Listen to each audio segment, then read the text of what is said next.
InnerQuest explores various pathways through which you can connect with the infinite wisdom of the universe and apply it to personal, professional, and spiritual growth. This program, featuring accomplished practitioners, educators, and authors, is provided by Infinity Foundation, an innovative center for holistic studies and research. We invite you to share this journey with us.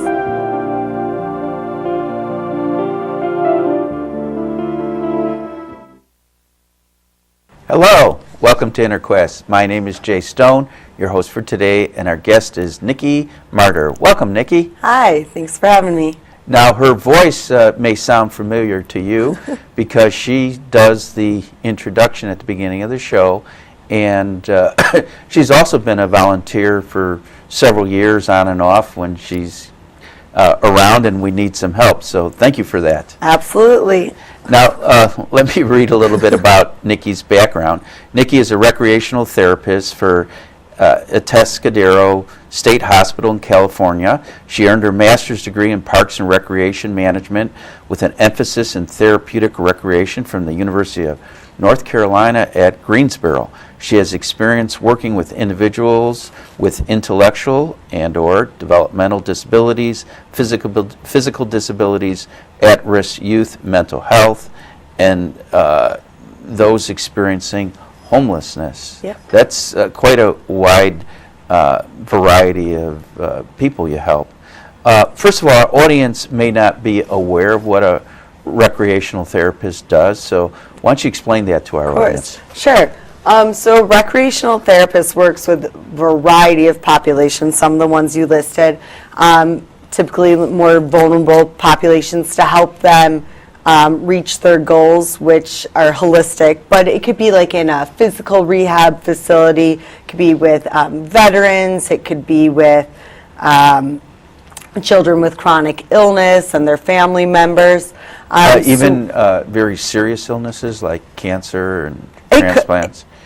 It could be. I don't know how much, how involved we would get with that. Probably child life would go into that realm first. So we use leisure as the tool to help them reach whatever goals it is they're working on, either social skills or stress management or their communication or patience, and then it could be anything like from range of motion to a cognitive. So you really have a wide background and training. Yeah.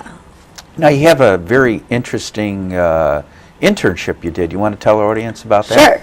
So I worked, my internship, all of our internships have to be at least 14 weeks. So I was at Bradford Woods Outdoor Education Center in pretty much the middle of nowhere in Indiana, Martinsville. And we worked at a summer camp, and each week there was a different population of campers, and we had treatment plans for them. But it was campers like spina bifida, or campers with like different blood disorders, or campers that are in remission from cancer, still going under treatment, campers with craniofacial anomalies. So it just gives them, that amazing overnight summer camp experience with friends. They come back every year, but we also get to do therapeutic recreation throughout. And what's the ratio of like therapists or helpers to campers? Oh, it was different for every camp. I mean, each week it was different. Each week, yes. Yeah. Well, all the camps have like different names, so they were like their own individual camp, but it was all at the same location. But there were 4 recreation therapy interns, but otherwise counselors, there were a bunch. Like there could be almost like 1 counselor per camper, or sometimes that's a great ratio. Yeah, or sometimes it was like 2 campers per counselor. It just depended on their independence. Now, if a parent was listening and they had a child in need of recreational therapy, what would you say to them? What would I say? Yeah. Depends what setting, but I think recreational therapy is a wonderful tool for people of any age. to use. It just engages your interest and helps motivate you to work on different skills without really even knowing you're working on them. So I would say, go for it, seek out a recreational therapist. Typically, they have community-based recreation therapists at park districts, so you could always ask to see if they have a department there. Did not know that. So we're in the Highland Park area, so there's probably a recreational therapist at the local park district. Yeah, potentially. A lot of times they work in like inclusion programs, so for those with intellectual and developmental disabilities, when they have like those programs to make sure that all kids and all individuals are included, they sometimes have therapeutic recreation specialists as the ones that are like designing those programs. Okay, and why specifically did you become a recreational therapist? So I was working in a recreation and social program for adults with intellectual and developmental disabilities, and we were setting goals for them, but I didn't exactly know why we chose those certain goals or those certain modalities to then Like work. therapeutic goals? Yeah. Can you give us an example What of did it? we do? Very similar to the goals we have now, except we just didn't have necessarily research behind them, but perhaps that this participant will like initiate a conversation at least one time during our book club, or something of that nature, like Yeah. an 80% of And you the have a outings. bachelor's degree, obviously, before you got your master's. Was your bachelor's degree in some type of therapy? My bachelor's is in human development and family Okay. studies, so I was always in like more the social service aspect, but I never like fully went into a therapy type profession at all until now. Okay. Now, you've answered part of this question. Maybe you can elaborate a little more. But what are the ages that a recreational therapist works with? Yeah, so in terms of our training, we were trained mostly on the different interventions and the process, but we're open to working with like any population, any age range, and then we just get trained with that population on the job. So like a nursing home you can work Yeah, in? exactly. You can work with geriatrics, you can any age, honestly. I haven't seen much with babies in therapeutic recreation, but I'd say children all the way to like end of life, essentially. Super. And what are some of the activities that recreational therapists use? Oh my gosh. Well, there's a plethora. I mean, it could be, they do some one-on-one therapy and like physical rehab, like it could be them playing cards or bowling. What kind of cards? It depends what interests the client. Okay. But typically, so let's say they're working on like range of motion, like they were in an automobile accident, then you would ask that individual to be the person to like deal. So they have to then work on dealing this, like throughout, or they have to work on being able to pay attention, and focus and following, instructions in case there was some kind of cognitive And ability. social interaction, I would Yeah, think, big part of it. Of course. Social interaction, waiting your turn, just being able to potentially even stay engaged in activity is difficult for some people. Now, you did bring something you work with your clients. Yeah. You want to show Sure. that? So this is like a conversation starting ball. I use it in some of my groups with my patients. I have one of the groups I run is a social experiences group. So we work on like team building and communication and discussing the And importance of how many skills. members are in your group? So in that group, there's about 15. And that group's on my unit, so I know all those patients really well. Okay, you mentioned a unit. What's a unit? Okay, yeah, you don't know anything about the hospital yet. Yeah. So we have, like about 30 units on the hospital, and And this is in California? In California. It's a state hospital? Yeah. And because of the links you sent me before the show, I went to the hospital's website, but our audience doesn't know about that. So what are the patients in this hospital for? Sure. Yeah, so the state hospitals, they provide mental health treatment for those mental health diagnoses that have been previously incarcerated or are still currently incarcerated. So it is a secure hospital, and our patients live there for minimum 3 to 4 months to multiple years. I'd say average is about a year to 2 years for staying there. And they're there because the courts don't believe they're safe yet. If they're on parole, the courts believe they're not safe enough yet to go into the community and not be a danger to themselves or others. But if they're still serving their time, they're there just to get more intensive treatment that they weren't getting in the correctional facility. And so what types of crimes have these people committed? Violent crimes, most of them. That's one of the main reasons why at least my patients are at the hospital. Murder, assault. Murders, assaults, yeah. A lot of them have, a lot of their crimes were influenced by their mental illness or substances.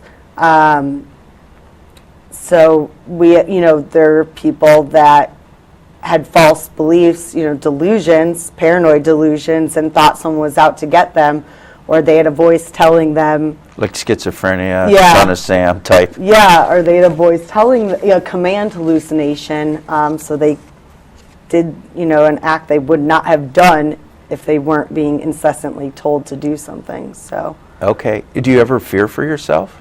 We have lots of safety protocols at the hospital, but I personally am pretty comfortable, but you don't ever want to get to that state where your Guard is not down. where your guard is completely down. and But so yeah, what- my office is right by their bedrooms.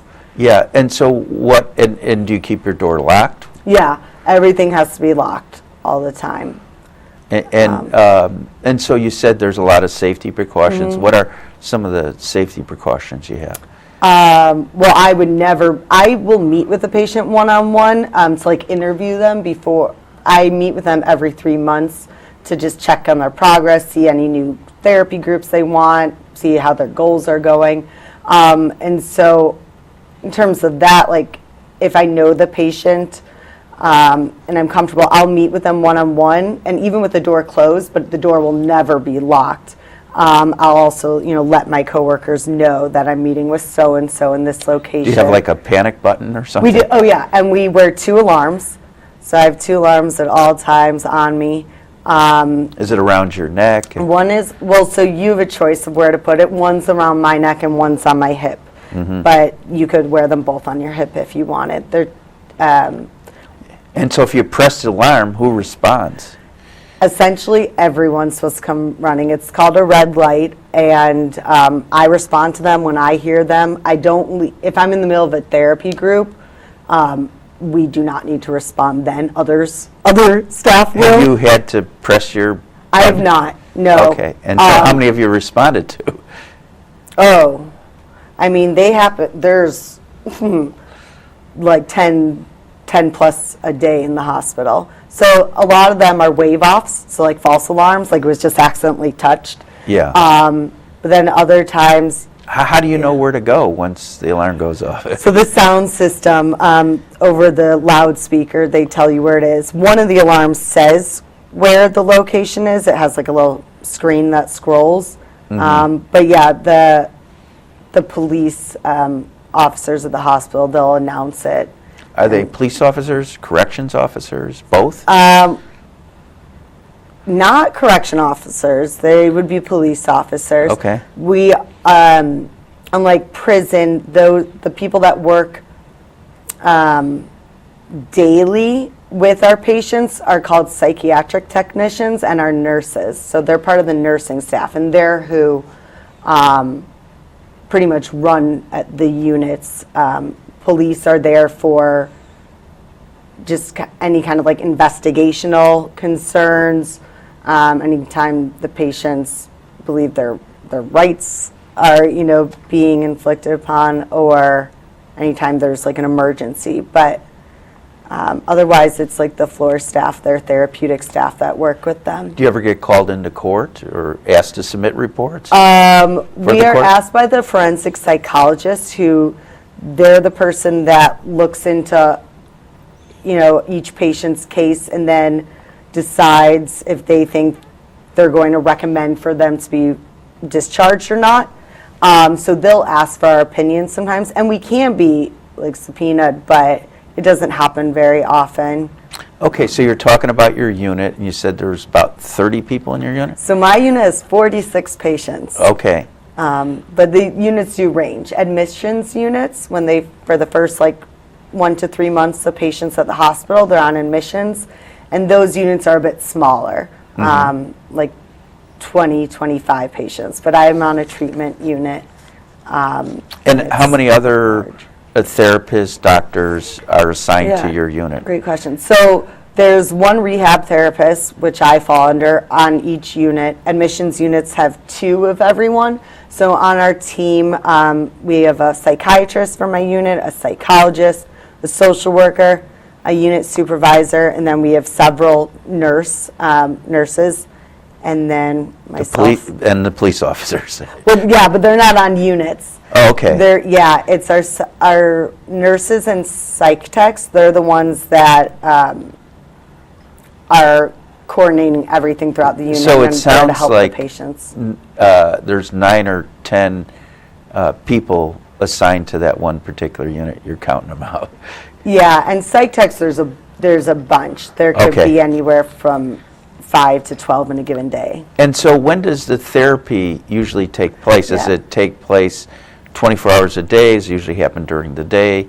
Tell us about that. Yeah, so therapy groups, which I run, there's 4 different blocks, Monday through Friday for those. So we have 2 before lunch and 2 after lunch. But we're always supposed to be having therapeutic interactions with the patient, regardless of what time of day, or if we're in or outside of an actual treatment group session. But yeah, the formal therapy is within those times, and it's just 50-minute blocks. Okay. So that's what our patients do. And do the patients go to the same therapy groups every single day? So most of the groups are 1 to 2 days a week. They would be, let's say, so I run an art journaling group, and it's Wednesdays at 1:45. So I have a roster, and it is supposed to be the same patients. Their team specifically wanted those patients to be enrolled in this group for whatever reason. And now you mentioned art journaling.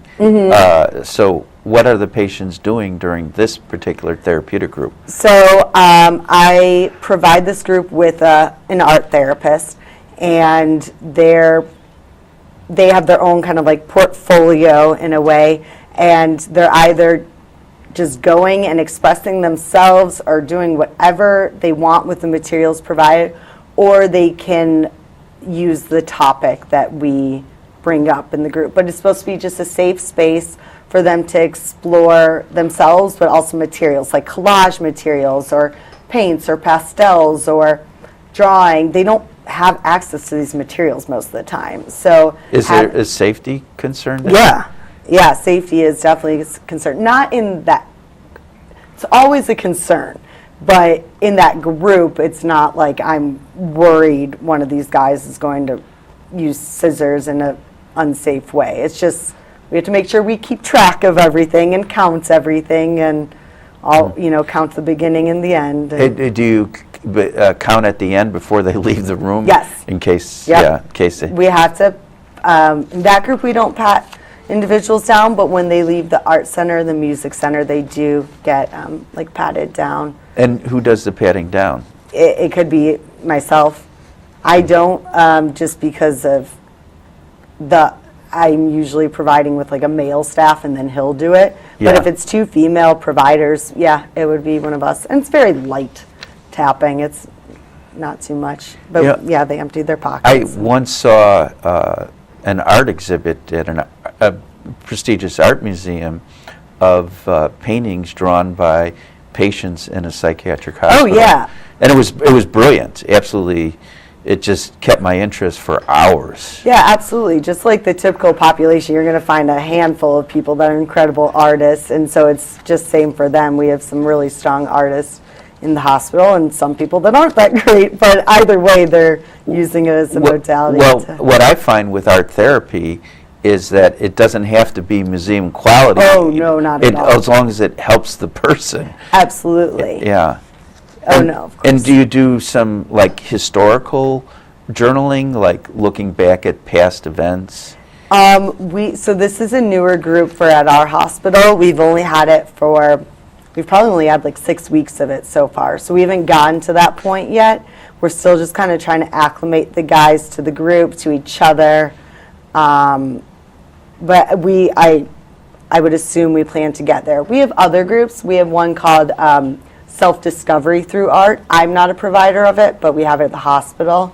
And in that one, they would probably go more into And so if somebody was that area. on your unit and went to that group, would you look at that person's artwork just to so that you understand this patient better? I would not, because I'm not an art therapist, so I couldn't do any kind of diagnosing from that. But there are art therapists that run it that will write progress notes, and those notes come to me, and I'll see how they're doing in the group. Okay, we got a little off track. You were talking about your ball and the social interaction group you run. You want to talk a little bit about that? So this ball, actually, I got from my internship. It was, I don't even remember which camp it was, but it was a ball that was like a medical company that sponsored one of the camps. But I brought it to work, and we have kind of adapted it a bit. There's some like taped out squares, or some new ones written. And why would you tape them out? I'm guessing it had something to do with like a blood transfusion, which is irrelevant for my patients. Sure. And then another one, I don't know, it probably said like what having this illness means to me or something. So I wrote over it what my mental illness means to me. So what I do with the guys at the beginning of groups, some groups, it depends what the theme is, I'll toss it to them, and I'll say like, okay, whatever's under your right thumb, read that out loud and tell us about it. So like I just had favorite family member and why. So it gives them a chance to... Your mom and dad are both here. It gets you in trouble. So it gives them a chance to kind of just like reflect. It gives them a chance to share about themselves. A lot of them came from prison, and some of them still have that prison mentality up where they can't trust anyone around them. They don't want to share any information about themselves, one man for themselves, or, Well, I'm sure safety is a big issue with patients coming from a prison.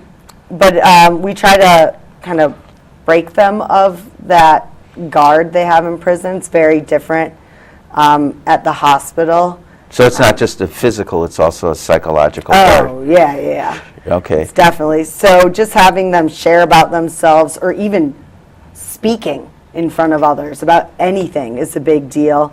And it also gives them a chance to like focus into reality. Some of our guys in groups, they may attend, but they're not necessarily engaged in what we're talking about. They may have other things going on in their head.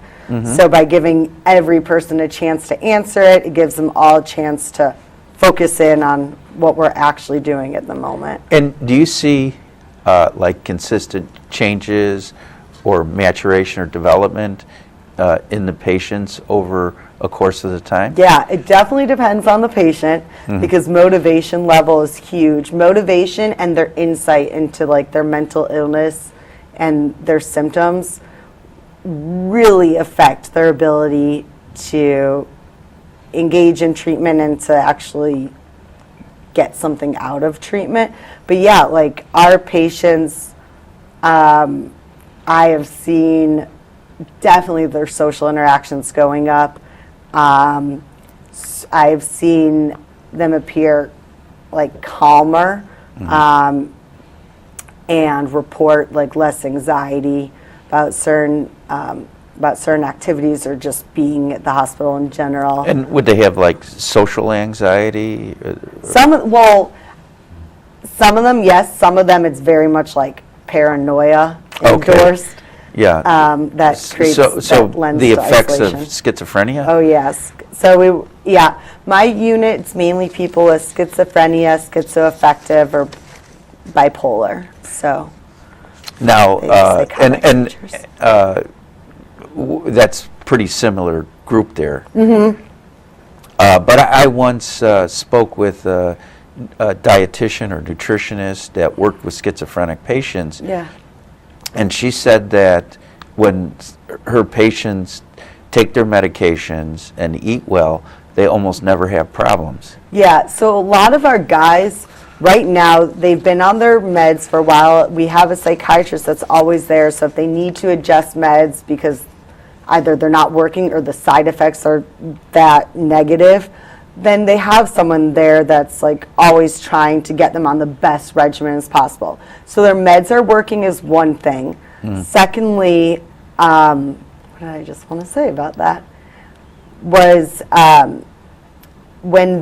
so a lot of them still have symptoms, but they're under control, like they're being managed. So the whole point is just to bring them to a place where their mental illness doesn't interfere like incredibly in their lives and also doesn't create a danger. So I have guys that, probably will be discharged soon that still talk out loud to no one in particular all the time, but they are safe when they're on their medications. But a big thing about the hospital is to create enough understanding of their mental illness and the fact that the medications are what's making them feel better.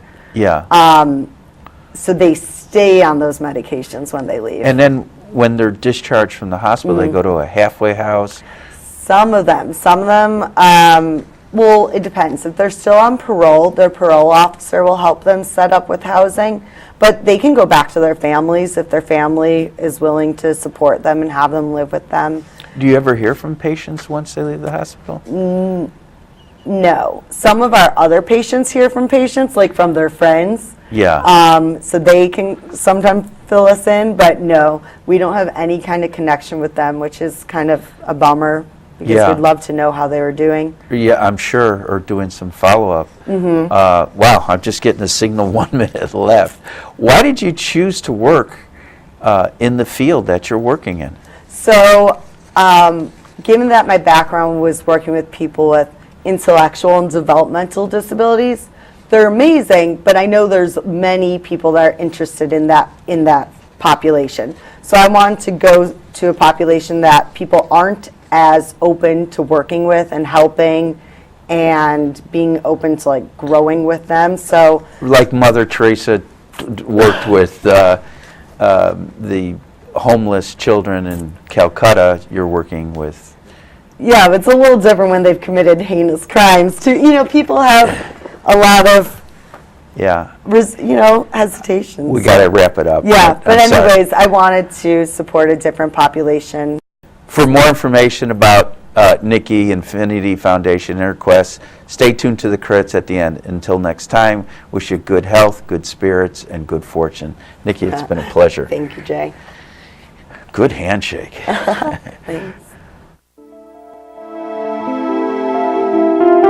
For more information about this show, our guest, Infinity Foundation, or any of our other programs, please visit our website, infinityfoundation.org, or call us at 847-831-8828.